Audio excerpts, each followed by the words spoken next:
Olá, está começando o Futuro Vem do Futuro. Eu sou Lara Silver, editora e head de produtos editoriais aqui da MIT SMR Brasil, e dou as boas-vindas a você que nos acompanha nesta terceira temporada do nosso podcast.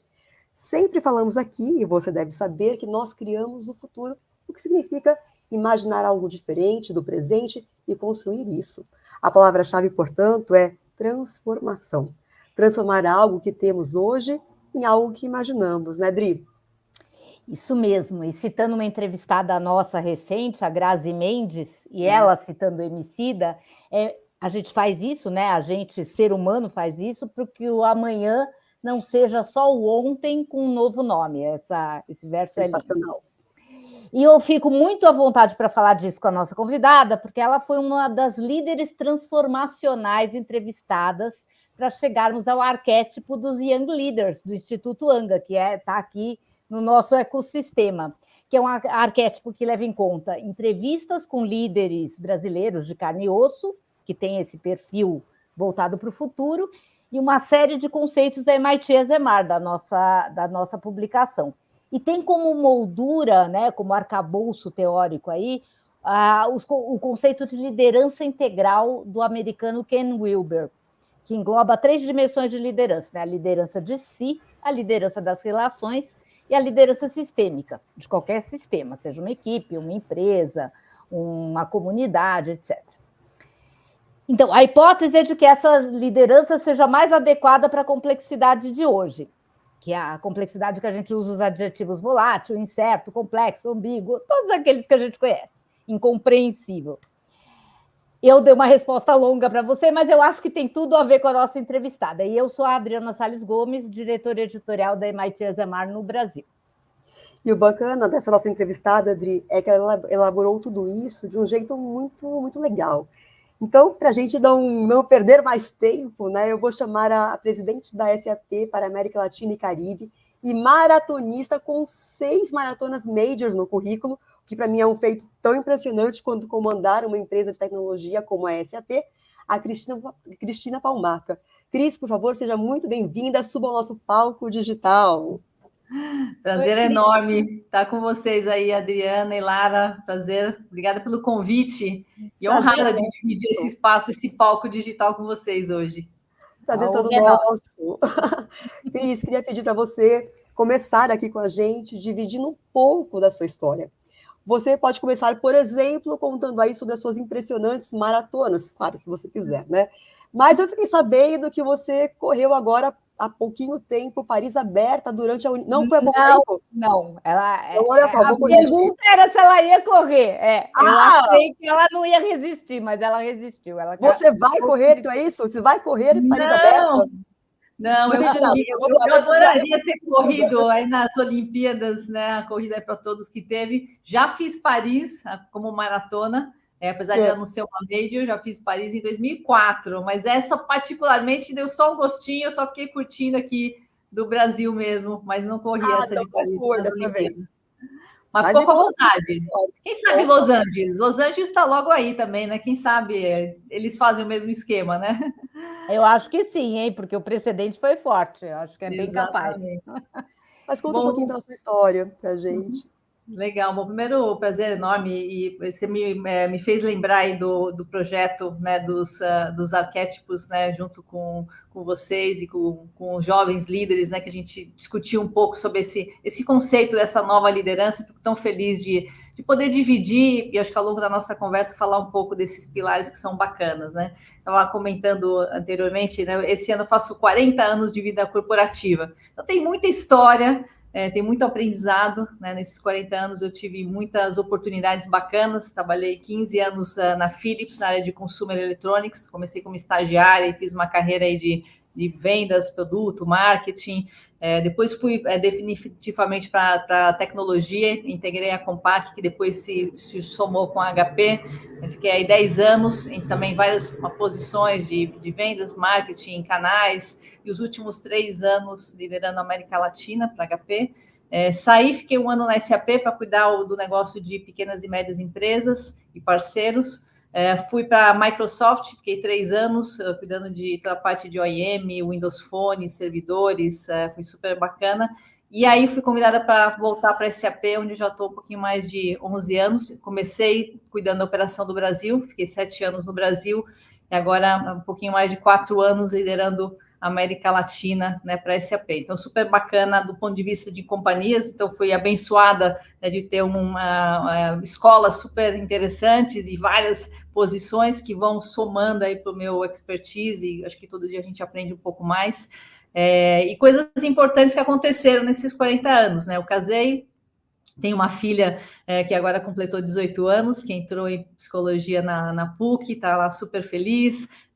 Aliás, quando eu assumi a América Latina, eu estava recém voltando de uma licença maternidade, então foi um desafio orquestrar isso, parte pessoal, profissional, mas eu acho que no final deu tudo certo, né? O Luiz, meu marido, meu super parceiro, sempre ajudou muito que a gente tivesse uma harmonia, a gente pudesse coordenar a nossa casa de uma forma bacana, e a minha filha, acho que saiu bem normal, é uma boa... A parte mais importante, não só que ela tivesse sucesso, mas que ela fosse feliz e conquistasse seu espaço, acho que isso saiu super certo. E também, nesse ínterim, obviamente, fiz minha faculdade, fiz ciências contábeis, fiz depois de GV o SEAG, fiz o MBA com um tempo em Austin, e fiz outros cursos aí ao longo do caminho. E mais importante, Lara, como você falou, é a minha parte esportiva, que sempre me acompanhou. Eu corro desde 2000, então já fiz nesses 24 anos várias corridas, meias maratonas, 15 maratonas e uma ultramaratona lá em Cape Town, na África do Sul.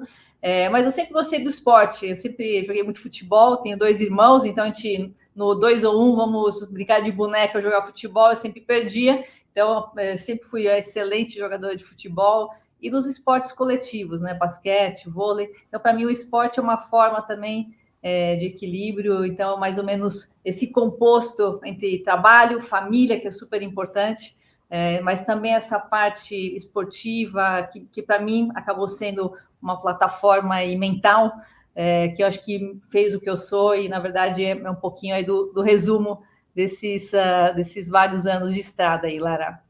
E me permita fazer aqui uma ligação entre 3 palavras que me chamam bastante atenção quando você conta a sua experiência, sua trajetória, né? Me vem a palavra velocidade, de uma maratonista. Vem a palavra que, tecnologia, que é tudo que amarra, né, aqui a tua carreira dos 40 anos aqui, e transformação. Como que você juntaria essas 3 palavras, se elas ressoam para você, quando você olha em perspectiva esses 40 anos, Cris? Uhum. Acho que velocidade é uma palavra super bacana, que me acompanha, porque eu acho que eu sempre tive muito dessa energia, dessa movimentação, né? Eu lembro... minha avó era uma pessoa super, né? Eu sou filha familiar imigrante polonês, eu sempre fui muito próxima da minha avó. E minha avó tinha uma palavra assim em polonês, que chama spryt, que é assim de agilidade, que a gente deveria ser ágil. Isso, imagina, ela já faleceu há mais de 20, quase 30 anos. Então, ela falava desse agilidade no sentido de dar uma velocidade, dar um valor naquilo que você estava fazendo.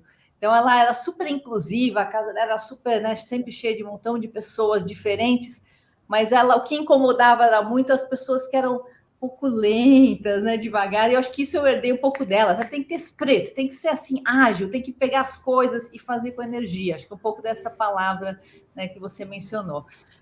E tecnologia, para mim, é um grande habilitador da transformação. Então, eles andam muito em conjunto. Acho que a transformação, para mim, pessoal, foi gigante.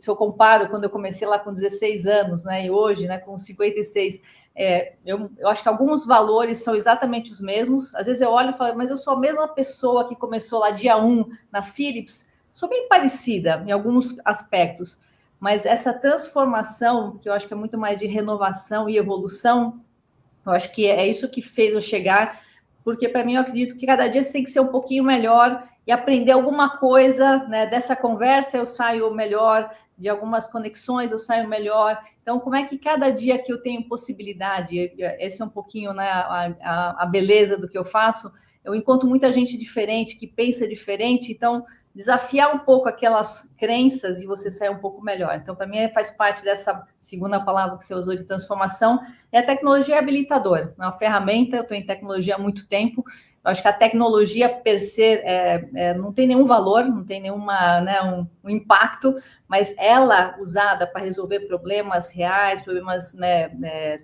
desde a parte de saúde, transformar companhias, fazer com que a gente tenha essa conversa, por exemplo, seja mais produtivo. Acho que isso sim é bacana, essa uso da tecnologia e como a gente usa, né, a favor da humanidade, a favor daquilo que a gente está fazendo, né? Então, para mim, essas palavras são bem marcantes e ressoam super bem, acho que nesse seu resumo executivo aí da minha jornada de vida. Muito Obrigada. bom. Cris, eu fico imaginando que você deve se sentir como eu me sinto em ano de Olimpíada, né?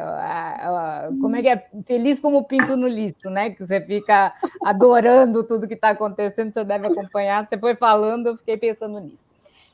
Mas você está fazendo isso e, ao mesmo tempo, você tem a sua temporada do Sapphire Latam, que são os eventos da SAP e a Vida da Corrida, o que me faz valorizar ainda mais você ter arrumado um tempinho para falar com a gente.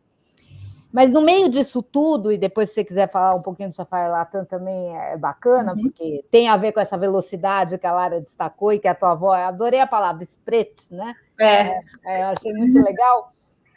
Mas eu queria começar um pouquinho falando dos arquétipos dos jovens líderes para o qual você contribuiu, e que pode ter velocidade aí também, eu queria te ouvir um pouco. Eu queria que você trouxesse isso, que a gente usasse a mesma estrutura do Ken Wilber, para pensar como é que é a parte liderança de si, a parte liderança das relações ou das pessoas e a liderança dos sistemas, como é que você vê isso? Foi super bacana fazer essa reflexão, que eu nunca tinha pensado, né, em conhecer os arquétipos, foi bacana, porque eu fui contando minha história e como isso, no final, se amarrou, e eu acho que foi possível me enxergar dentro desse composto, né? Eu acho que, primeiro, sempre começa pela gente, né? Esse autoconhecimento que a gente precisa ter, essa busca do desenvolvimento próprio, como é que você se prepara, né, no mundo de transformação, como é que você aprende todos os temas, a gente está em tecnologia, então toda essa parte de aprendizado digital, não é você desenvolver coisas, mas você trazer essa renovação, eu acho que sempre começa do cuidado de si, né? E uma das partes, né, do arquétipo aí da liderança em si fala muito da saúde mental, que são temas que agora talvez estejam mais no vocabulário corporativo, mas eu lembro a primeira vez que a gente começou a falar isso em 2018, o CEO na época da SAP, num dos Sapphires globais, então imagina, lá em Orlando, que a gente tem lá mais de 20 mil pessoas, e ele falou que a próxima doença e preocupação era o tema de saúde mental. E não era uma coisa que a gente falava no mundo corporativo. Eu achei super estranho, né? Porque eu falava de corrida, né, de como isso me fazia bem, mas eu nunca tinha pensado isso na perspectiva de o que a gente deveria, por que a gente deveria cuidar disso. Então, no começo eu achei um pouco estranho, mas voltei para o Brasil e conversando, né, com vários colegas, né, na época de RH, a minha diretora de comunicação, que também a gente começou a ver que isso estava se manifestando com mais frequência, temas de burnout, eram incipientes, né? Mas falei, como é que a gente pode contribuir, quebrar um paradigma corporativo, né? Um dos diretores, a gente chamou uma mesa redonda, que eu chamei do Chá com a Cris, para a gente discutir, né? Fazer o café com a Cris, então virou um chá com a Cris, tinha café também, mas era só para trazer o tema só sobre saúde mental, só para falar desse ponto da liderança em si. E ele falou, Cris, as pessoas vão no médico, vão fazer academia, e tudo bem, a gente acha normal. Só que se a pessoa vai fazer terapia, a corporação olha, uau, a pessoa tem problemas. E aquilo me despertou, né? Porque é verdade, a gente tem que quebrar esses dogmas corporativos. Se a gente tem essa possibilidade, a gente começou a trazer discussões, trouxemos na época uma parceria com uma startup que fazia já psicologia e atendimento online, que é a Vitude, que agora cresceu na época da pandemia, né? A Tati Pimenta fez um super, né, aporte, crescimento, etc. Então, acho que a gente, como líder de si, tem que começar por a gente, mas criar um espaço que se conecta aí com a parte do segundo arquétipo, das relações com as pessoas. A gente tem que criar esse ambiente de segurança psicológica, precisa incluir, né, todo mundo, precisa trazer todo, né, esse conhecimento e dividir. Então, acho que aí o papel da liderança, mais do que só olhar para você mesmo, é criar esse ambiente muito mais humanizado. Eu acho que a pandemia, de novo, acelerou um pouco essa necessidade e talvez colocou mais luz nesse tema. Mas eu acho que é bacana ver que a gente começou fazendo essa transformação um pouquinho antes, e aí você junta tudo isso, né, na parte da liderança mais sistêmica, como é que você traz esse impacto coletivamente. Eu fui falar, né, não só com o nosso ecossistema direto, mas com vários clientes que queriam aprender e discutir. Eu sempre falo que é uma grande troca. Então, dentro desse estudo, que eu achei bacana foi olhar isso de uma forma mais completa, né, nessa criação de líderes mais conscientes, nessa consciência que a inovação, né, pode ser também colocada dentro dessa discussão. Então, para mim foi um prazer enorme, pessoas incríveis, né, que fizeram parte desse projeto. Eu acho que é um pouco sobre isso, né, esse aprendizado contínuo de entender que as companhias são feitas de pessoas e quanto melhor a gente exercer essa liderança consciente, melhor a gente pode deixar um legado, né, e enfim, trazer isso de uma forma positiva. Ô, Cris, mas você fazendo isso de conversar com seus pares sobre esses assuntos, eles não te achavam muito esquisita de tocar nisso? Sair Alguns sim. Tá. Alguns sim, Aconteceu, alguns me olhavam, né? Mas É. muitos não. Muitos olhavam para mim, uau, né? Quero entender. Né? A gente tem líderes incríveis. Eu acho que eu fico super. Às vezes eu sei do desafio que a gente ainda tem como civilização, mas eu olho sempre, né, o filme e quanto a gente já evoluiu. Imagina, 40 anos atrás, se eu chegasse e falasse sobre diversidade, sobre saúde mental, né, aí você realmente tinha zero espaço.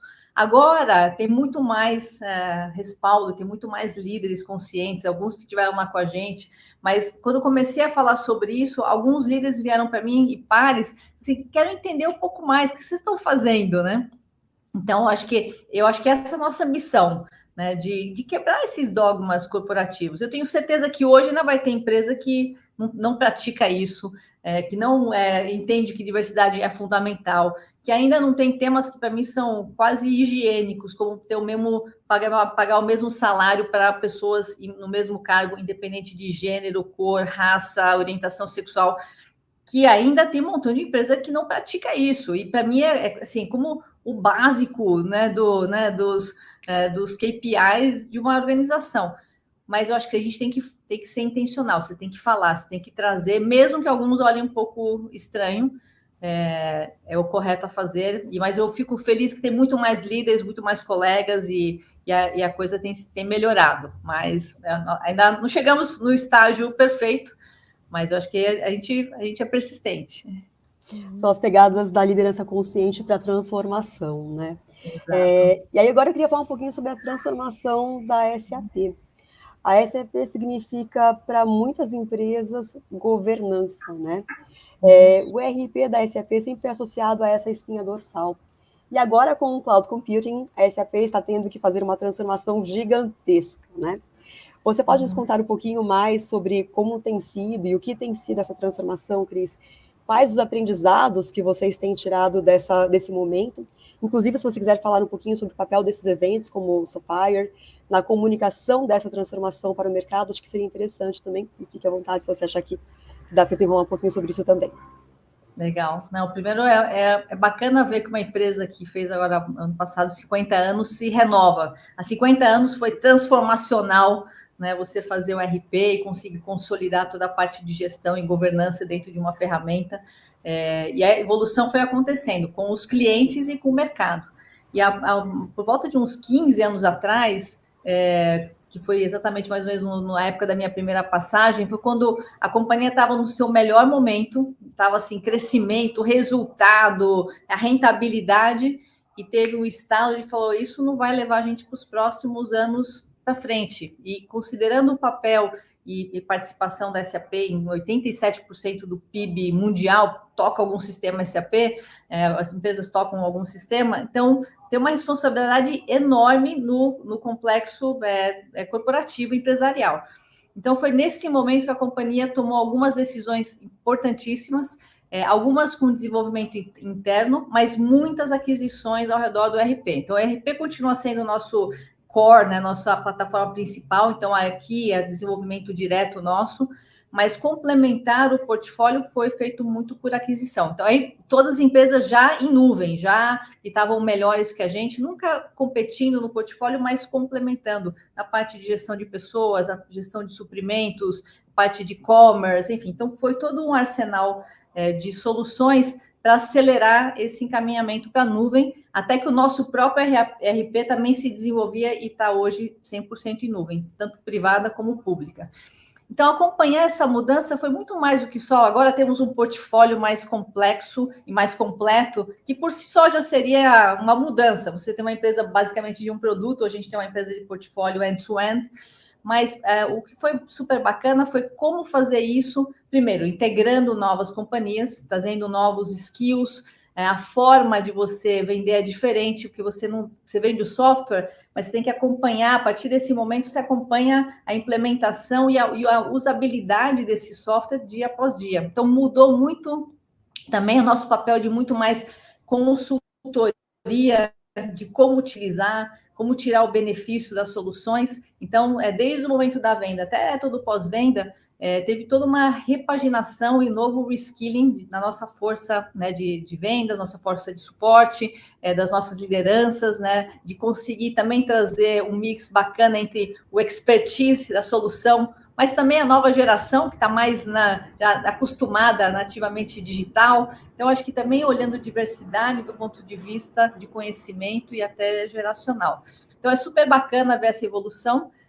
O SAP, o Sapphire, que acontece em Orlando, foi agora começo de junho, reforçou isso, olhando os próximos passos, que é como é que a gente traz o melhor e o mais disponível de tecnologia. Então, a gente falou muito sobre inteligência artificial, claramente, mas um ponto de vista que a gente chama de Business AI. Então, a gente não faz ChatGPT ou fazemos discursos ou textos. O foco da SAP é cuidar do mundo que a gente domina, que é o mundo enterprise. Então, a gente olha a inteligência artificial como Business AI, como essas ferramentas vão trazer mais produtividade, vão trazer maior integração, vão trazer previsibilidade, ou predictability para temas importantes.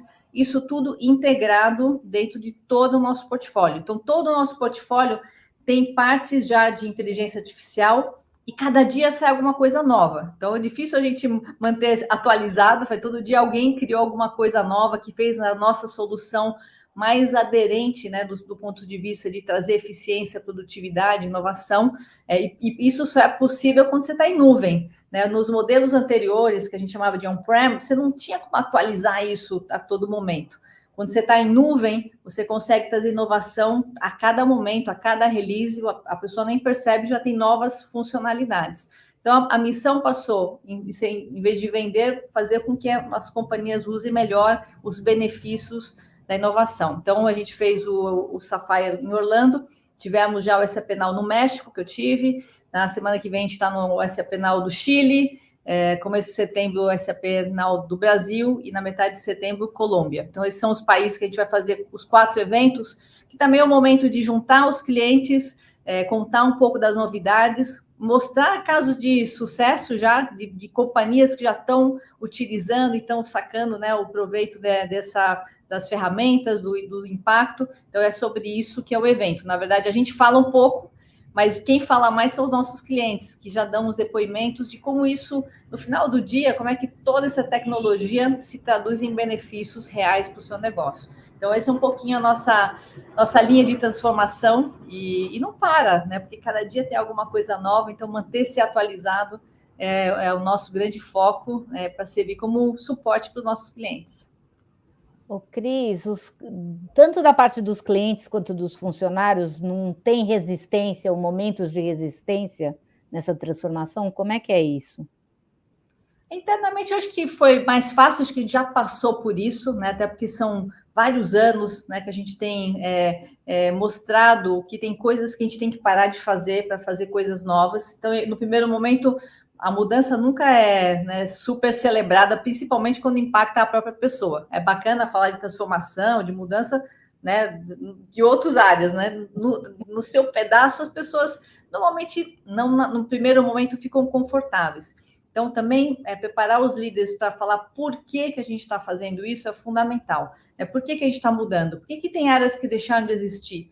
Para novas existirem, não só do ponto de vista de investimento, mas do ponto de vista de relevância. Tem áreas que hoje não fazem nenhum sentido existirem. O pessoal que desenvolvia em on-prem ou que dava suporte em soluções que desapareceram, você tem que mudar, e acho que a companhia é super aberta para mostrar isso a gente vai deixar de fazer, e é isso que a gente vai fazer e trazer todo mundo junto. Começa realmente primeiro por nossa mudança interna. E os clientes também evoluíram. Há 10 anos atrás, a gente falava de nuvem, todo mundo ficava assustado, né? Pensando como a segurança tivesse somente num servidor que está dentro da companhia. Então, 10, 12 anos atrás era muito mais complexo. Hoje, acho que primeiro as companhias evoluíram muito, sabem, né, desse movimento e começam a ver o benefício de você estar atualizado e avançando. Então, acho que a gente já está passando. A gente ainda encontra em alguns países, em alguns clientes, um pouco mais de conservadorismo. Por isso que é muito importante ter os clientes que já passaram a jornada falando quais foram os desafios, as dificuldades, né, o que não funcionou. E aí, assim, mostrar um pouco, né, como é que a gente pode tirar o melhor proveito disso. Então, acho que a gente está acelerando essa mudança, e que não seja uma mudança só porque é bonito, porque é um buzzword, agora temos AI. Não, a gente tenta mostrar o real benefício, né, para o negócio, para algumas empresas até não desaparecerem. Né? Algumas empresas, né, precisaram fazer avanços tecnológicos para não sumir, que os grandes ou outros disruptores chegaram destruindo ou mudando modelos de negócio. E tem alguns que só conseguem sobreviver com suporte tecnológico. Né? Então, acho que essa é um pouquinho nossa missão e desafio. E também a resistência também se quebra, né, com upskilling e reskilling também, né, que eu queria entender um pouquinho como vocês fizeram isso internamente para quebrar essa resistência. Você podia falar um pouquinho sobre isso?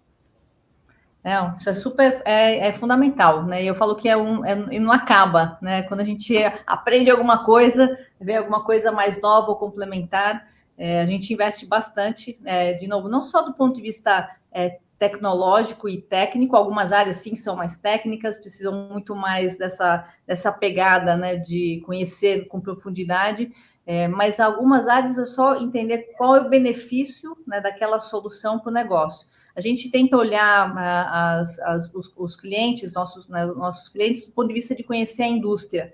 Então, alguém que conhece muito do varejo, como é que a tecnologia vai ajudar a trazer benefícios para o varejo, ou para uma área de saúde, área farmacêutica, mas também, de vez em quando, a gente faz uma junção, porque tem coisas que funcionam sem bancos, que também podem funcionar no varejo, podem funcionar em empresas, né, de energias renováveis. A gente tem, por exemplo, um agronegócio super forte. Né? Eu falo que a gente, como região, tem o privilégio, né, de liderar a América Latina. A gente tem o famoso Fuel and Feed the World. Né? A gente pode, né, ter toda a parte dos renováveis, né? Quando a gente olha agora na Europa, com seus desafios, né, estruturantes, né, parte de energia, e você olha a América Latina, você tem um arsenal, né, de energia renovável, a parte de hidrogênio verde, assim, dentro da região, imenso. Né? Temos ainda os modelos antigos, mas a gente tem uma possibilidade de fazer essa transição energética muito mais rápida e estruturada que outras regiões.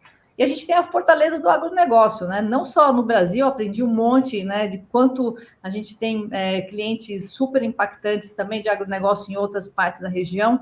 Então, se a gente fizer isso muito bem e a tecnologia for esse vetor para acelerar, né, que a economia, né, se acelere, que a gente possa ser esse gerador, né, não só da parte de combustíveis e a parte de renováveis, mas também da parte de agronegócio, acho que essa é a beleza, né, de como a tecnologia pode ajudar e trazer o impacto, né, além da região da América Latina.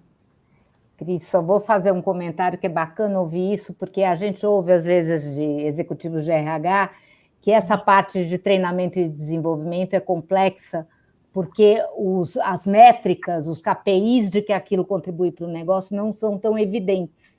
Então, na hora de vender isso para acionista, para conselho, enfim, para uma série de coisas, para o CEO é complicado. Mas não é complicado para você, né? Se for você na outra ponta, você é sensível ao tema. Então, tá bom. Não, totalmente. A gente tem uma agenda de treinamento enorme. A gente faz os nossos kickoffs no começo do ano, a gente já está pensando para 2025. Tem toda uma parte de skilling, reskilling, de solução. E a gente tem modos aí específicos para liderança, porque aí é mais do que só conhecer o técnico e a solução, mas em muitas competências que a gente teve que também se transformar. A gente, né, falamos dos arquétipos aqui, a gente pratica isso com maior profundidade, leva isso muito a sério. né, de assim, qual é o estilo de liderança que a gente quer ter nesta organização. Isso a gente leva muito a sério e também é uma responsabilidade nossa, que a gente traz, né, com muito foco e empoderamento também para os nossos líderes. Muito bom. Bom, a gente entrevistou a sua sucessora na SAP Brasil, Adriana Aroulio, meu xará, e ela contou como é que foi essa passagem de bastão em plena pandemia, 2020, né? Você chegou, telefonou para ela. Você considera a possibilidade que deu maior frio na barriga, tudo. Eu queria te perguntar como é que é, primeiro, essa coisa de mudar a liderança no meio de uma transformação, né? A transformação em andamento, se é uma coisa meio parecida com trocar pneu com o carro andando ou não, como é que é fazer isso de uma maneira geral. E depois contar um pouco, acho importante ela ser uma mulher também, eu queria entender quão intencional é isso. Conta um pouco para a gente desse processo. Eu peguei a pandemia e também passei a bola para ela no meio da pandemia, então foi tudo aqui, tudo por Teams, Zooms que a gente fez as nossas entrevistas, né? Eu tava justamente com o meu time de liderança quando recebi a ligação da pessoa do board, que é uma mulher também, a Der, que meu chefe estaria mudando de posição e que ela estava considerando eu tomar essa posição, o que eu achava. Eu falei, cara, não acho nada, eu estou aqui no meio de uma reunião, né? Tudo que eu não estava imaginando é fazer um movimento de carreira, mas veio, acho que na hora certa, veio da forma correta. E eu sou bem focada no tema de sucessão, né? Eu acho que é uma responsabilidade não só, né, do board, de todo mundo, mas a minha pessoalmente, da minha associação e de todo o meu time de liderança. Então, eu falo, eu estou sempre olhando o tema, né? Mesmo quando não tem nenhum movimento eminente, acho que você tem que estar pronto, você tem que saber quais são as alternativas, quais são os pontos de desenvolvimento, né? Às vezes algumas pessoas olham sucessão como uma folhinha e deixa lá, a pessoa não está pronta, mas também não faz nada para deixá-la pronta. Então, para mim, isso é um tema super importante. E a Adriana estava sempre preparada, né? Eu tinha tido uma conversa com ela, acho que no começo do ano, né, sobre futuras possibilidades. Eu ainda não sabia quando faria o movimento, mas que ela estava sendo considerada, ela tinha, né, todo um trabalho de mentorado internamente, quais eram os passos que eu achava importante, né, ela avaliar, né, para continuar o seu crescimento, exposição. E aí veio talvez um pouquinho mais rápido do que ela imaginava, mas foi intencional e a gente tem a pessoa pronta. E a gente faz muita coisa realmente intencional para a parte de inclusão, né? A gente começa muito pela parte de gênero, mas também do ponto de vista racial, LGBTQIA+, tem que ser intencional, né? Eu confesso que no começo da minha carreira era um tema que eu não gostava muito, primeiro que eram poucas mulheres, não era um tema que a gente falava muito abertamente nas companhias, e toda vez que eu falava sobre isso, principalmente de gênero, parecia que eu estava defendendo em causa própria. E eu falei, não é sobre isso, não é sobre a minha pessoa. Mas quando eu fui crescendo, eu falei, se eu cheguei aqui e tive um montão de oportunidade, eu tive mentores incríveis que me deram o mais importante, que é a oportunidade. Eu falei, o que eu posso fazer para garantir que isso aconteça, que também a gente consiga ter essa inclusão de uma forma mais intencional. E principalmente no Brasil, eu estava gerenciando no Brasil, a gente fez várias coisas, todo o tema, né, de parte salarial, que a gente já tinha feito os ajustes, a gente sempre olhava para garantir que a gente estava seguindo todos os protocolos. Mas quando eu vim para a América Latina, falei, deixa eu entender um pouco um território que eu não conhecia, né? Eu tinha conhecimento de alguns países, algumas pessoas, mas não de toda a estrutura. E aí me apoiei muito, né, para a minha diretora, minha VP de RH, para falar como é que está o tema de diversidade, me mostra um pouco, né? Estou vendo tantas mulheres, chegou a Adriana. Ela falou, Cris, honestamente, aqui é uma cura. A gente não estava ruim, já está por volta de uns 28%, 29% de mulheres em liderança, então não era uma catástrofe, mas a nossa visão era meio a meio. Ela falou assim, Cris, assim, durante os últimos, ela fez um levantamento dos últimos 5, 7 anos, é uma linha flatzinha, não muda. Sério, não é possível, mas a gente parece que tem tantas mulheres que a gente dá oportunidade. Então, a gente vai ser mais intencional. E aí, naquela época, no meio da pandemia, né, tudo acontecendo, né, a gente renegociando contratos, né, o mundo quase acabando, a gente colocou, falou, se a gente for fazer correto, a gente também tem que fazer isso. Não é uma coisa ou a outra. Não é só a gente dar o resultado, fazer, né, o que a gente tem que fazer, mas fazer com que a inclusão seja parte do que a gente faz. Então, a gente começou a ser intencional, principalmente na parte de gênero. Então, tinha uma vaga nova, promoção ou recrutamento tinha que ser mulher, e se não fosse, me explicar por quê. Então, a pessoa tinha que falar comigo, era eu, a RH e meu CEO, que tinham que ser consultados por que não ter uma pessoa minority representando, né? Podia ser racial, podia ser de gênero, a gente começou mais forte em gênero. E todo mundo tinha excelentes explicações por que não ter uma mulher. Então, eu lembro que um dos casos mais emblemáticos foi um dos VPs na época, assim, porque não tem uma mulher que conheça, era uma tecnologia, XPTO, nem lembro qual que era, mas era um conhecimento específico. Eu falei, sério, não é possível, no Brasil, nenhuma mulher conhece sobre isso? Eu falei, que interessante, não é uma coisa tão rara assim, né? É raro assim? Não, mas ninguém conhece, uma pessoa de recruiting não conhece. Aí eu falei, vamos dar mais um tempo, vamos talvez se esforçar um pouquinho mais, né? E aí foram atrás, aí encontraram 2 finalistas mulheres espetaculares, que conheciam qualquer que seja aquela tecnologia.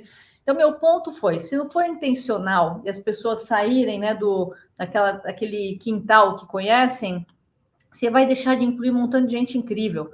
É o mesmo para a inclusão racial. Eu estudei na GV, eu fui dar uma palestra lá, muitos anos depois, né? Lá para graduação. Eu fiz lá o SEAG e fiz o MBA. Mas eu fui falar para graduação. Só tinha mulheres, mas só tinha mulheres e homens todos brancos. Eu voltei para casa, eu falei, a gente não pode imaginar que a gente vai fazer inclusão racial aqui dentro da SAP se a gente for só pegar nas escolas que hoje, atualmente, não tem participação de negros. A gente vai ter que explorar esses talentos que existem. A gente tem pessoas incríveis, inclusive na América Latina, dentro do meu time de liderança, incríveis. E eu acho que a gente tem que ser intencional. E para isso tem que sair, né, daquele quadradinho que você conhece, porque os talentos existem, você só tem que realmente buscar. Então, só para talvez complementar um pouco sobre isso, a gente tem que colocar os direcionamentos e que isso seja parte do DNA de todos, não pode ser só, por isso que eu, no final do dia, assim, não é uma coisa minha, somente uma bandeira, tem que ser de todos os líderes, mostrar o benefício, mostrar que é possível, mostrar pessoas incríveis que a gente trouxe, né, com perspectivas diferentes, isso acho que está virando, né, de verdade, genuinamente, uma parte do nosso DNA. Então, é sobre isso, e necessariamente é simples, Adela, tem um montão de críticas, né? Durante esse processo, algumas pessoas olhavam para mim, inclusive mulheres, e falavam, Cris, você está equivocada, isso aí não deveria ser assim, né? Você está colocando até as mulheres numa situação ruim.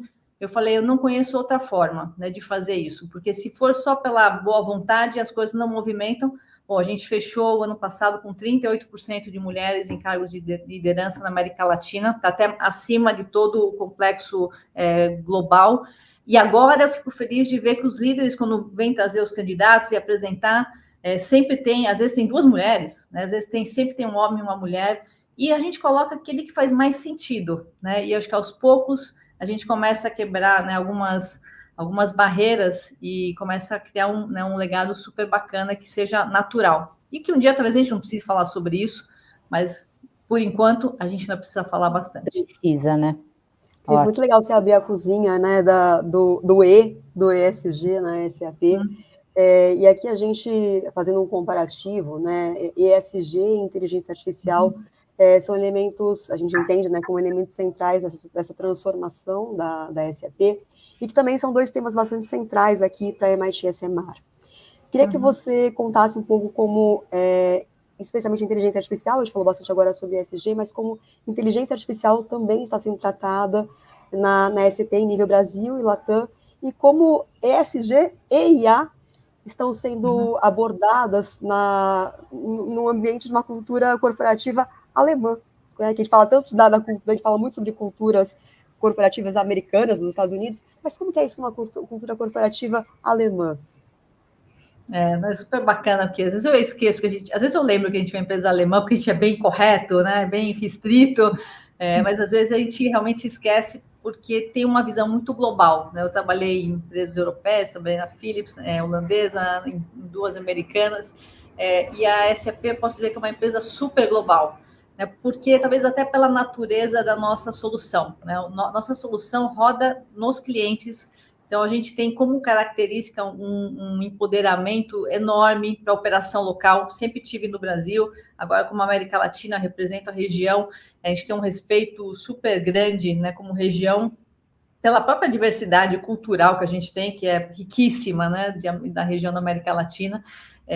Então, a gente tem muito, muito empoderamento, porque lá do nosso board, lá do headquarter, o pessoal sabe que é bacana para desenvolvimento de produtos. Bom, agora está espalhado em todo mundo, né? Inclusive no Brasil, a gente tem um laboratório incrível, né, em São Leopoldo, que que a gente chama de Global Hub, ou seja, um hub que também desenvolve para qualquer lugar do mundo. Que agora, né, durante, né, os incidentes do Rio Grande do Sul, teve um papel fundamental, não só para a nossa equipe, mas para toda a região, de como suportar. Então, também um super carinho pelos nossos colegas lá do nosso Labs, e tem uma capacidade intelectual incrível. Então, né, no final do dia, o show acontece nos mercados, né? A proximidade com os clientes. Então, apesar de ser uma empresa alemã, a gente tem essa conexão, né, cultural com os mercados que a gente atende. Até porque precisa ter o produto localizado, adequado para aquela região.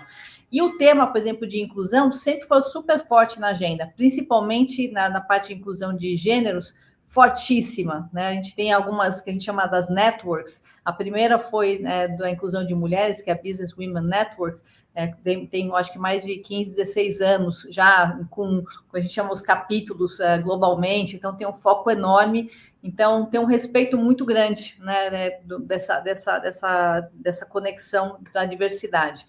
E a inteligência artificial, assim como o SG, né, eles caminham muito próximas, porque também a SAP tomou a decisão, tanto para AI, tá embedded em todas as soluções, como também os temas de sustentabilidade. Então, a gente tem módulos específicos de controles, né, que chama do carbon footprint, né, de gerenciamento do impacto, né, de carbono, da parte, né, de vários componentes, mas para a gente, a parte de sustentabilidade, ela faz parte de todo o portfólio.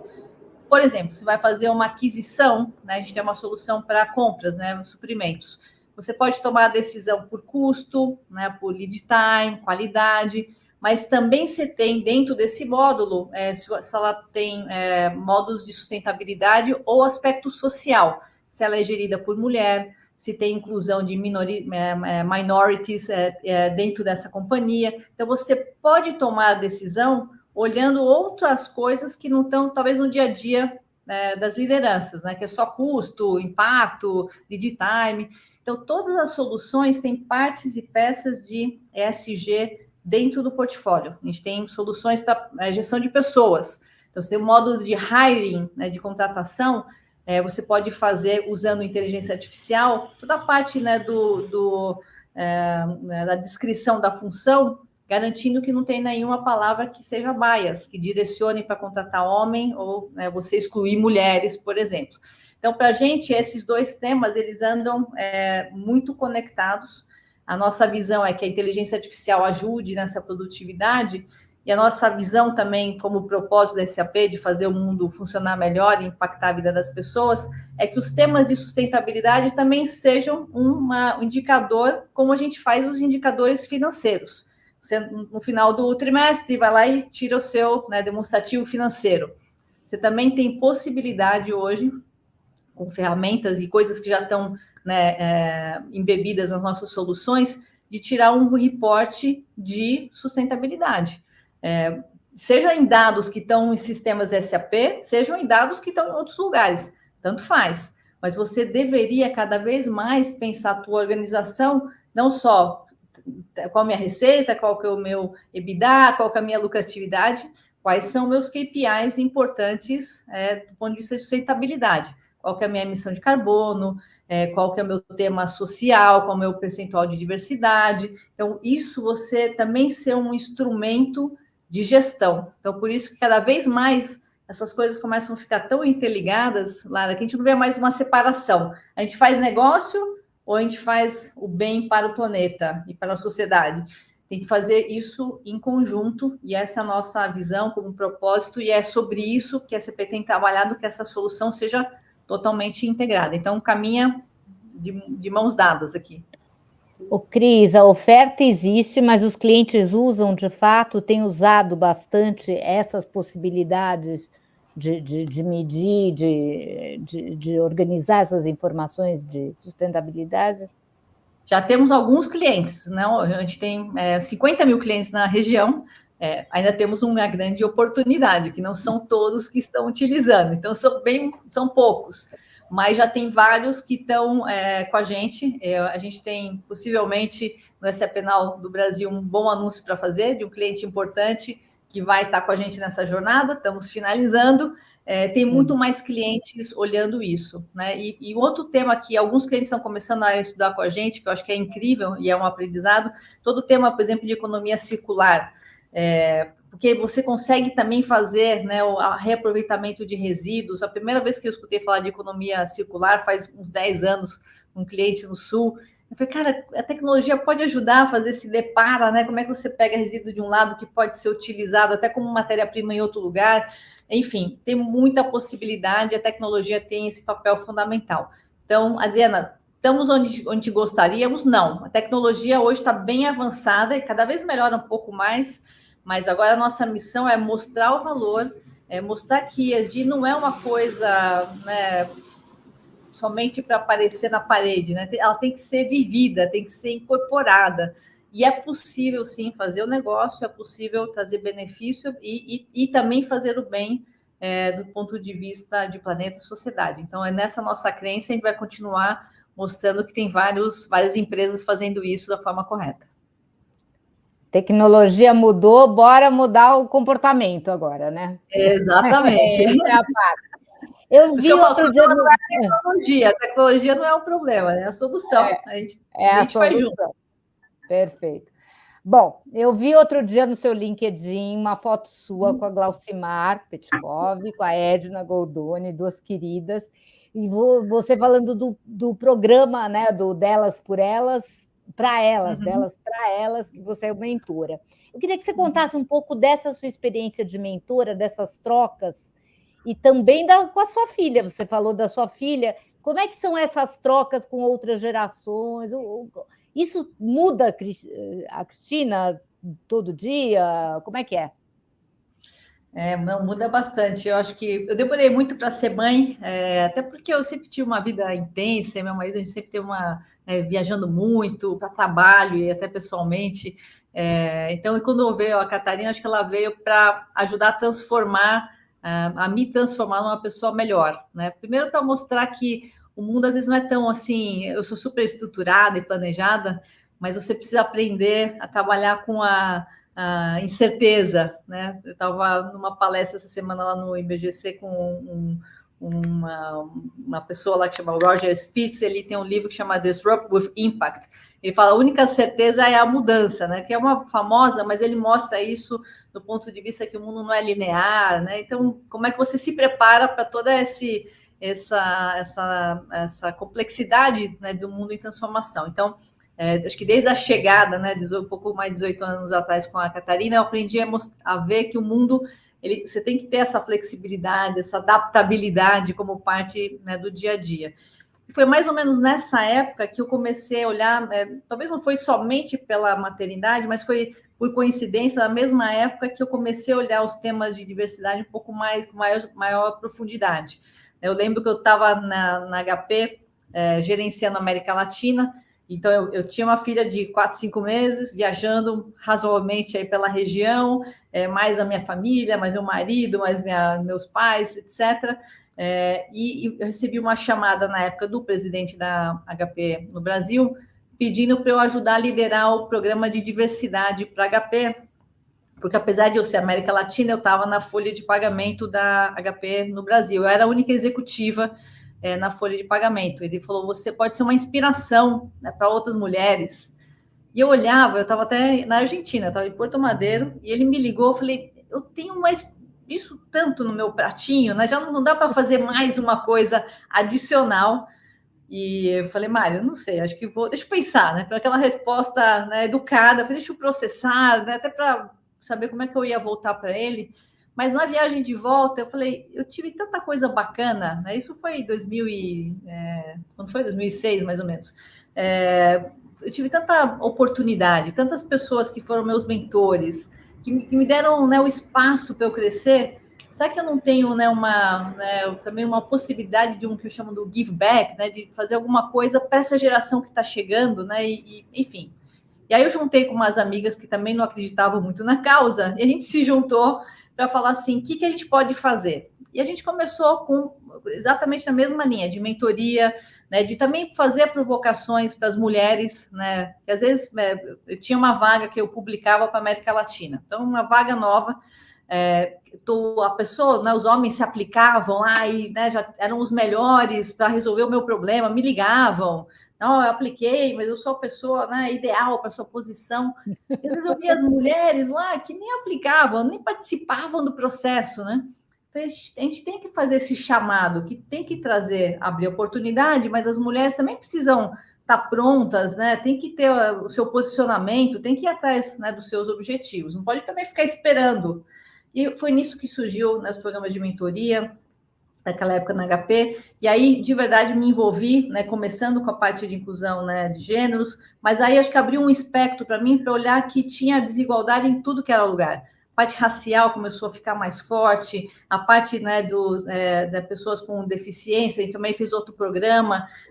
Quando eu vim para a SAP, a gente tinha um programa incipiente, mas depois a gente colocou mais foco no Brasil, de inclusão de pessoas do espectro autista, que foi um baita aprendizado para mim.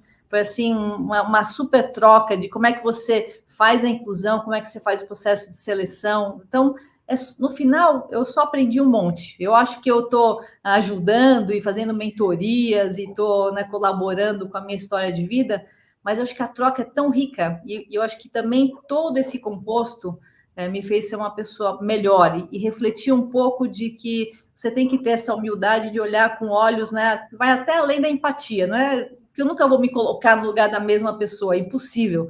Mas eu consigo agora prestar atenção e ser muito mais sensível em coisas que a gente deveria estar olhando, não só do ponto de vista profissional, mas pessoal. Né? Como é que você engaja todas as pessoas? Então, acho que é um consolidado e participar desse programa, né, com a Edna e com a Glaucimar, quando elas me chamaram, foi claro. Não sei se eu posso fazer uma grande diferença, mas para mim é super divertido, eu aprendo um monte. E eu acho que essa troca, essa network, passar um pouco das coisas que funcionaram para mim, e pode ser que não funcione para todo mundo, mas se eu posso dar uma sementinha, né, de inspiração ou de reflexão, acho que é super bacana. Então, para mim foi incrível, e falamos muito, falamos, né, da minha jornada de vida, falamos da minha abordagem da mandala, né, da corrida que eu trouxe para a minha vida pessoal, enfim. Então, é um pouco dessas reflexões que me deixam super felizes, e é uma grande troca. Me chamou a atenção duas coisas, né? Você era muito ocupada, né? Mas quer chamar alguém para fazer uma coisa muito bem feita, chamem sempre os ocupados, né? Então, para quem era mãe de criança pequenininha, nada melhor que chamar uma mulher nessa posição e com um bebê em casa, né? E outra coisa também que eu penso aqui mais que propósito, é que também uma questão de intencionalidade, né? Fazer todo esse movimento realmente acontecer. E você tinha as duas coisas, você tinha o propósito e intencionalidade. E tem, né? Continua tendo, né? Mas aqui me vem um oposto, né? Um lado oposto, que a gente tem muito ouvido falar também sobre fadiga e burnout de dentro, né? E eu queria ouvir um pouquinho a sua visão sobre isso. Eu acho que quando a gente faz muita coisa, às vezes nem sempre, né, a energia está lá, né? Eu sou uma pessoa que tem bastante energia, mas eu acho que cada um tem que encontrar onde que se recarrega, né? Porque todo mundo está, né, com um montão de coisas. Eu acho que o aspecto dessa velocidade, dessa parte digital, também consome um tempo e uma energia que às vezes não traz nenhum benefício, mas está lá, é uma quantidade de informação. Acho que todo mundo tem essa percepção que tem muito mais coisa acontecendo. Eu tenho todo um processo, ainda mais estando em tecnologia, coisas que eu deveria saber que eu não sei, livros que eu gostaria de estar lendo e não consigo dar conta. Então, acho que todo esse overwhelming, né, de informação, de dados, ele traz muito benefício, mas traz um cansaço mental. Então, o que eu aprendi, depois estudei um pouquinho mais, mas empiricamente, você tem que encontrar seus mecanismos, né, para você relaxar. O meu foi a corrida, né? Estranhamente, o pessoal, mas correr cansa. Cansa, mas cansa outros músculos, né? Mas para mim dá uma descarregada mental incrível. Tem gente que vai para yoga, né? Minha filha não curte tanto correr, mas ela vai para o Pilates. Então, cada um tem que achar o seu. Às vezes é música, às vezes tem gente que pinta. Tem uma amiga minha que pinta de uma forma espetacular. Assim, essa é a minha válvula, né, de escape, e todo mundo precisa achar esses mecanismos. Então, o burnout está aí, acho que cada vez mais é uma preocupação grandíssima por causa desse overwhelm, e que cada um possa encontrar essa forma, né, de dar uma baixada. Eu comecei na pandemia a fazer meditação, com todos os aplicativos, tal, eu tenho vários, né? Não é aquela super, né, de ficar meia hora sentada, mas também me dá um aprendizado de respirar, parar, refletir, né, em situações mais complexas. Então, eu junto isso com a corrida, acho que dá um bom balanço, mas cada um tem que achar o seu, porque pode ser diferente. Mas você não é uma pessoa que aposta em DEI, né? Que não entende DEI como algo que não importa, né? E em relação a líderes que estão apenas no nível do propósito e que não vão ali para a intencionalidade, né? Líderes que estão mais ali olhando para resultado e talvez não se importem tanto com o DEI, e aí entendem aí como, se fala muito de DEI por aí. Estou cansado de ouvir sobre isso. Burnout de DEI, de que não aguento mais ouvir falar sobre isso. Isso é uma realidade, você vê isso quando você senta com pares. Como isso está acontecendo? Está acontecendo, aliás? Minha pergunta está acontecendo? Você vê isso acontecer? Eu acho que sim, acho que assim, a pressão por resultado, ela existe, ela está em todo momento. A gente é uma empresa de capital aberto, eu estou em alguns conselhos também. Então, a busca de resultado está lá. A forma de chegar e como liderar isso, né, ela vai variar de pessoa para pessoa. Então, sim, tem vários líderes que também têm a mesma mentalidade, né, de encontrar e mostrar. E por que eu falo muito, né, do que funciona para mim? Para falar que é possível fazer. Quando eu corro, eu falo, eu não vou fazer essa reunião, claro, se for importante, eu me ajusto nas minhas corridas, mas todo mundo sabe que eu corro. Quando eu chego e falo, eu já corri 10K, 15K, ou, né, é assim que eu organizo a agenda, para mostrar que, primeiro, é possível, e que eu não estou falando e chego aqui e falo assim, pessoal, 7 da manhã, todo mundo no escritório, né, conectado, porque cada um tem que encontrar a sua forma. Mas sim, tem vários líderes que olham só o entregável, né? Então, ainda existe. Eu tendo a acreditar que cada vez mais eles serão menos líderes assim. Por quê? Porque as pessoas não querem trabalhar com pessoas assim. Se você tem alternativas, e quando você entra no tema geracional, que olha isso como uma coisa importante, né? Eu sou de uma época que falar que não saía de férias, né, que a pessoa era aplaudida, era, né, a pessoa, eu nunca saí de férias, né? Eu sempre saí de férias, eu trabalho há 40 anos, eu sei, eu gosto de picar as férias, porque eu gosto, né? Eu até acho que faz bem para mim. Eu divido, né? Saiu um pouquinho em janeiro, um pouquinho em julho. Agora que minha filha está grande, não preciso tanto, mas antes fazia isso, então, mais simples. Mas as pessoas se vangloriavam, né, de trabalhar. Eu não durmo. Eu durmo 2, 3 horas. Sério? E você vem com toda essa energia aqui? Não, a pessoa vem péssima e desconta, né, toda essa dificuldade no dia a dia. Eu acho que isso está mudando e as novas gerações te desafiam. Ninguém quer trabalhar com alguém que não tinha férias. Ninguém quer trabalhar com alguém que deixa um ambiente tóxico, né? Ninguém quer trabalhar. Então, talvez a pessoa às vezes precise por um tempo, mas cada vez mais você vê esse pessoal não tendo nem como ser sustentável. E aí, tanto as lideranças como os conselhos começam a olhar, você não pode ter uma organização doente, né? Você precisa olhar a perenidade. A gente fala de sustentabilidade, a sustentabilidade da empresa. E isso é um componente importante. Então, acho que os líderes têm um papel fundamental. Os RHs, então, eu estava lá com a Locimar, com a Edna, vocês têm um papel fundamental de serem vocais, vocês têm que ser vocais, e criar um ambiente muito mais saudável, porque é para isso, a gente trabalha muito. Eu quero trabalhar com alguma coisa que me dê prazer, que eu veja o resultado, que às vezes é cansativo, sim, mas não pode ser de esgotamento para chegar num limite que seja insustentável. Isso não é sustentável. Perfeito. Eu vou entrar na transformação pessoal. Você falou, porque assim, a sua gestão do tempo é admirável, né? Eu sou uma pessoa que estou lutando o tempo todo com o tempo. Então, quando eu olho para você, é uma coisa que eu admiro muito. Mas eu achei legal, eu me identifiquei quando você falou, eu não leio todos os livros que eu queria ler. E a Lara vai te perguntar de livro já já. Eu vou te perguntar agora da mandala. Conta para a gente como é que é essa mandala de transformação pessoal. Quem sabe os outros líderes que hoje não aplicam se inspiram também, né? Então tá bom. Então eu vou primeiro mostrar a mandala original, que essa é a minha mandala da corrida. Depois que eu fiz 15 maratonas, mas tem as 6 majors, né? Que são as famosas aí: Boston, Londres, Berlim, Chicago, Nova York e Tóquio, que eu fiz agora em março. Então eu ganhei, além da medalha de Tóquio, essa mandala que coroa aí as 6 majors, né? Que para pessoas talvez normais não tenham valor, mas para quem corre, assim como uau, né? É um prêmio. Porque tem muito trade-off. Para você fazer as maratonas, você tem que deixar de fazer algumas coisas. Eu acordo muito cedo, né? Então, para poder correr, encaixar tudo isso.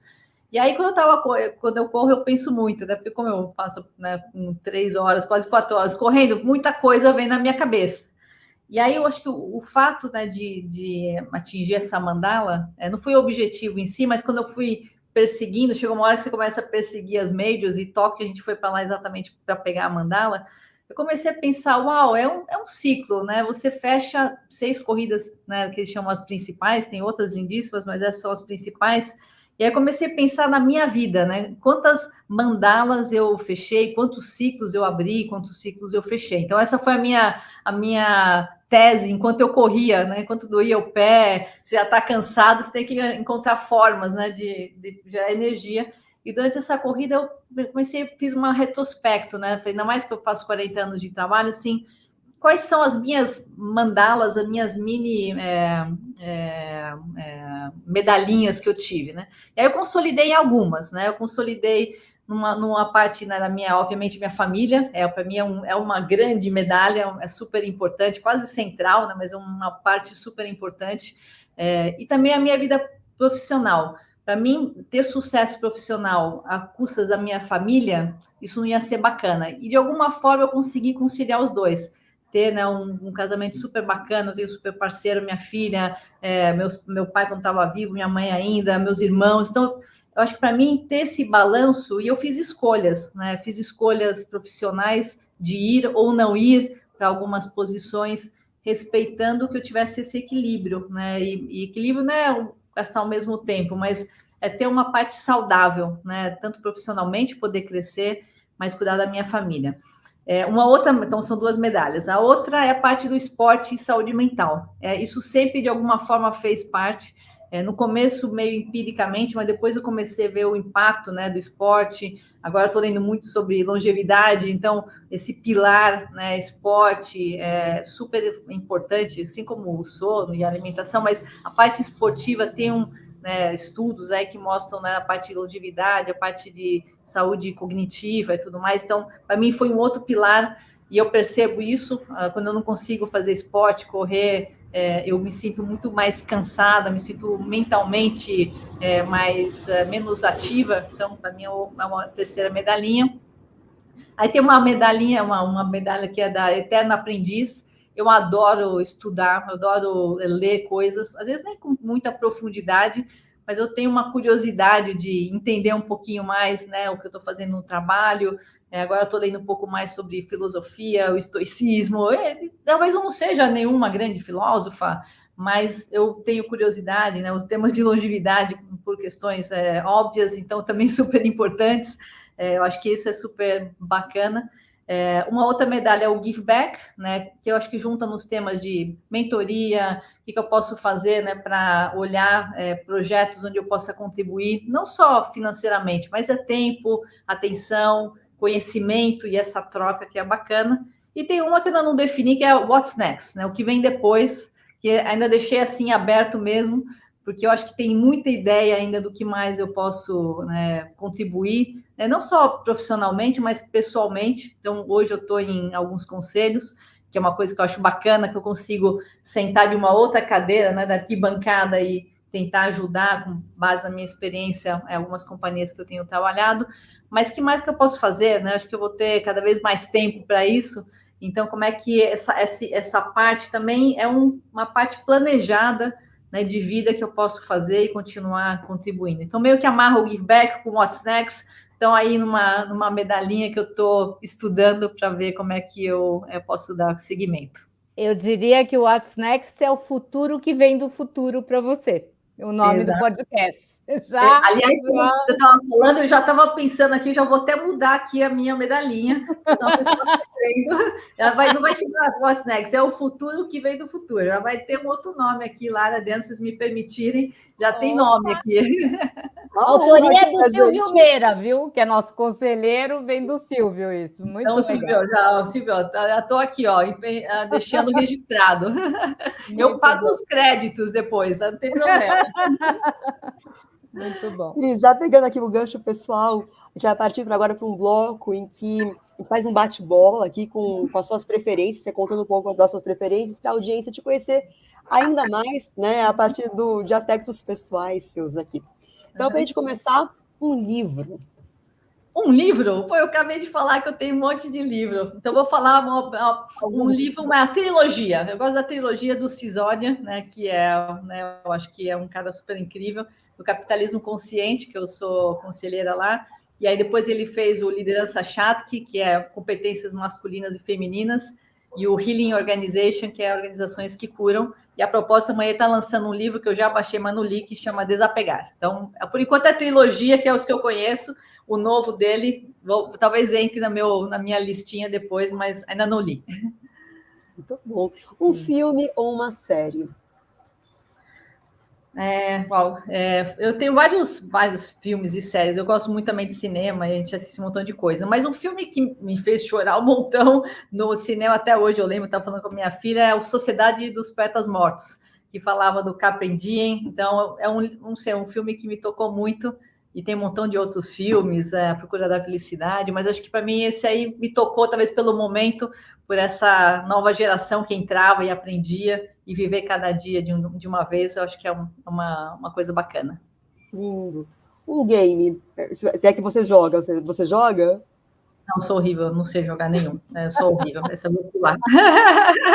Eu não sei jogar, sou péssima e nem sei nome de game. Eu que eu trabalhei na Microsoft, Xbox era um horror, porque o único que eu jogava era a Fruit Ninja.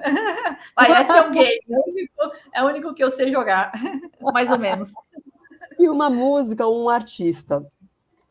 Uma música, para mim, a música que eu também adoro, eu estudei piano, né? Uma parte que eu não comentei, mas estudei piano 15 anos, não me tornei uma pianista, mas eu digito muito rápido, adoro jazz, adoro várias coisas. Mas uma música que eu gosto, que me marcou talvez minha adolescência, é Tears for Fears, Everybody Wants to Rule the World. Uau, muito legal. Muito ótimo. Bom. Um esporte que não seja corrida ou maratona, outro, para a gente te conhecer. Mas eu preciso só falar que eu percebi que você também correu uma ultramaratona. Fiquei muito impressionada, viu, Cris? Corri, são 56, é ultra menorzinha, é uma ultra de 56, porque ultra é tudo acima de 42 é ultra, é a menor de todas, é 56 quilômetros em Cape Town. Não diminui. Ela gosta de cair de todo jeito. Mas é super linda, você chama Two Oceans em Cape Town, linda, recomendo. Primeiro, Cape Town é linda, mas é uma prova incrível, bacana. Um esporte, uau, eu adoro ver esportes, né? Você falou das Olimpíadas, eu vi todos. Eu nunca joguei tênis, mas adoro ver tênis. Então, vou falar tênis, até porque está chegando o US Open. Ontem vi a final lá do Sinner, né? Nossa, com quem ele fez a final ontem? Esqueci já. Enfim. Não vi. Essa eu pulei. Nossa, me deu um branco aqui. Mas, anyway, eu adoro ver o tênis. Acho que é um esporte super lindo, difícil.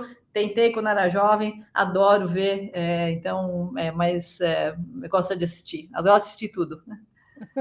Muito bom. Boa, muito bom. Um estudo para você, algo que você estude aí como autodidata, ou um curso formal que você está fazendo ou pretende fazer, para você não se acomodar ou não se entediar aí na vida.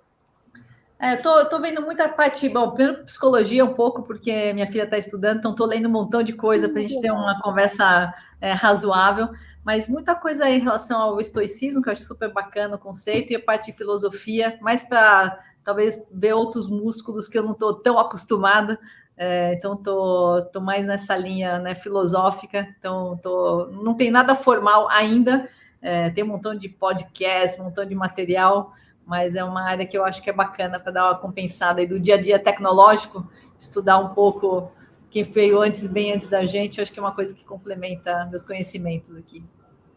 Um hábito de produtividade que você pratica, ou que você adotou recentemente? Um hábito de produtividade, eu sou uma pessoa super disciplinada e organizada, então não há nada que eu adotei ultimamente, comecei a meditar, mas para mim assim, a estrutura de agenda, correr sempre que possível, fazer meus exercícios de manhã, é o que me faz produtivo. Então, acho que não tem muita coisa nova, não, Lara. Mas sou super organizada. Isso é uma qualidade excelente. Uma brasilidade. Brigadeiro. Que maravilhoso. Eu sou conhecida internacionalmente pelo brigadeiro aí. É uma brincadeira, porque eu gosto de chocolate, mas não gosto muito de doce, mas eu adoro chocolate meio amargo. E brigadeiro gostoso eu adoro. Então, o pessoal sabia, né? Toda a SAP, quando eu viajava, eu levava brigadeiro. Ou quando eu via, o pessoal via em momentos mais tensos, que alguma coisa não estava bem, sempre alguém me regalava, regalava em espanhol, me presenteava com um brigadeiro. E eu acho que ele é uma coisa que só tem no Brasil. Então, toda vez que eu viajava, eu levava para meus amigos internacionais. Ou havaianas, que é outra coisa que eu gosto. O que é? Ou havaianas, isso? Havaianas também é uma coisa que eu adoro. Uma palavra, uma frase que te inspira. Eu tenho várias. Eu gosto muito como palavra de equilíbrio, porque eu acho que é um pouco sobre isso, não só sobre o tempo, mas eu falo muito, né, para as minhas mentis, para enjoy the ride, né, aproveitar a jornada, né, mais do que o objetivo em si, é aproveitar isso. Mas eu estava numa palestra ontem, então lembrei aí de uma frase que eu gosto muito do Winston Churchill. Meu pai era apaixonado por ele, e aí aprendi a conhecer a história, né, que falava, né, que o sucesso não é final, né, o fracasso não é fatal, o que importa mesmo é a coragem de continuar. Então, eu acho que é sobre isso, sobre ter coragem, né, de tomar as decisões, de continuar, independente, né, você às vezes não é tão bom quanto o resultado espetacular, às vezes você não é tão mal quando as coisas não estão boas, mas se você ter essa coragem de tomar as decisões corretas, ainda mais um mundo em transformação, em tantas, né, ambiguidades, acho que a coragem é uma das características que fazem que os líderes, né, deixem um legado cada vez melhor. Bom, Cris, eu adorei. Muito, muito obrigada. Chegamos ao final. Que pena. Que bom, obrigada. Obrigada, Adriana. Para mim é um bate-papo literalmente na minha casa aqui, já na minha varanda digital. Muito bacana poder discutir com vocês e também aprender, né, dentro desse contexto. Para mim sempre é uma troca incrível. Também quero te agradecer muito, Cris. Também queria agradecer a Adriana Salles Gomes, a Natália Duarte, que ficou aqui no nosso backstage. E, claro, a você que nos acompanhou neste episódio. Você pode acompanhar este e outros episódios no nosso portal de MIT, mitslowreview.com.br, e, claro, também nos nossos canais no Spotify e no YouTube. Os links todos ficam na descrição. E, claro, assine também a nossa newsletter Extended. A gente se vê na próxima quinta-feira. Até lá!